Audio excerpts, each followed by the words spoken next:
لو شفت الفيديو ده دلوقت غالبا في وجع جواك محدش حاسس بيه. يمكن حاسس إنك لوحدك وإن كل الناس ماشية وإنت واقف. يمكن بتسأل نفسك، هو مفيش حد حاسس بيا؟ عايز أقولك لا، إنت مش لوحدك.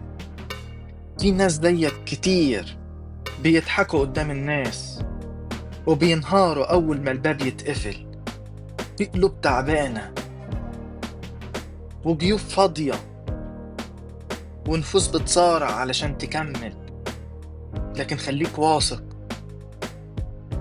مش معنى إنك موجوع إنك ضعيف، ولا إنك فقدت الأمل إنك انتهيت. أنت إنسان بتتعب بس ما بتنهزمش، وكل يوم بتقوم فيه ده انتصار. لسه في أمل ولسه فيك نور، وانت مش لوحدك أبدا. اعمل لنا متابعة واللي جاي أحلى.